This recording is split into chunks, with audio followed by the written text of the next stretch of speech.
What's up? This is Mel's Way, Big Will Collective. Today we're doing the first episode of BIG5. Who are we here with today? Yo, this is Julius, aka Black Tarzan. Hell yeah. So, just for a little bit of an introduction, tell the people what you do, you know, what scene you're in, people you've worked with, all that type of cool shit. So I'm real big in media, specifically in the EDM culture. As far as artists that I've worked with hundreds of artists at this point, all the way from Subtronics to Company, Hesh.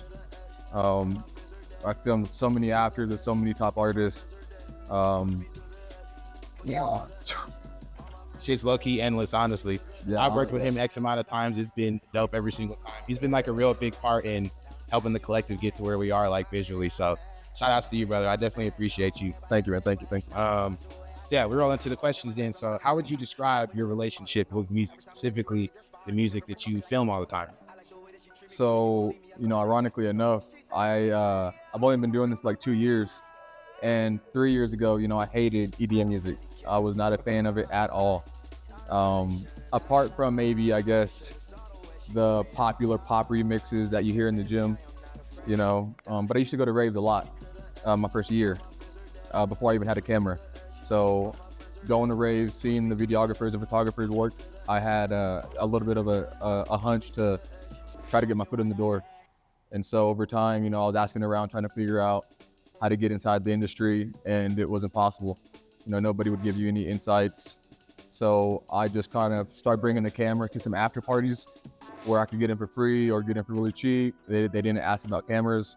And from there, I just started shooting shows, shooting content from them. And I built a portfolio. And nowadays, the portfolio is what speaks for me. Hell yeah, that's dope. What would you say that you love the most about this specific community that you're in? The fact that I get to work with so many different artists. I'm not tied down to one entity or one, management company. I get to try different artists, different music genres. So that allows me to really explore new paths.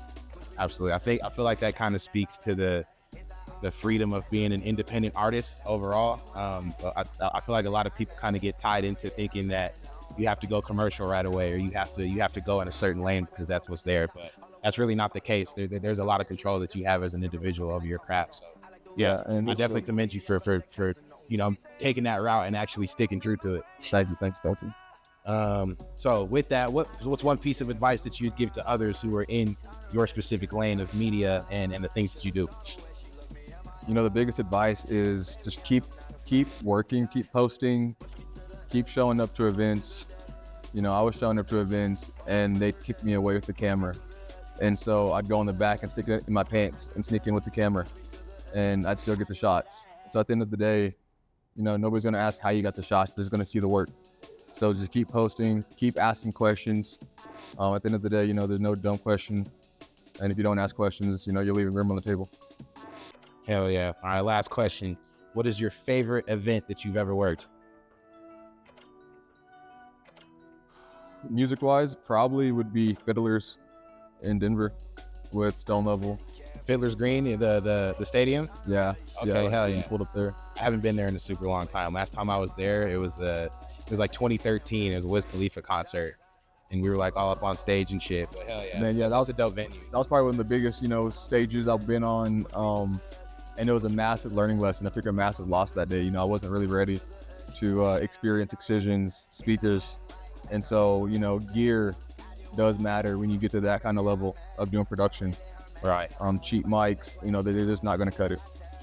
Hell yeah. Well, there goes another piece of information for all you aspiring photographers and videographers. But yeah, that's the BIG5 right there, folks. Thanks again for coming in, bro. Thank you for filming motherfucking Shop Chop. We got episode session 2 coming out. The boy Cabron.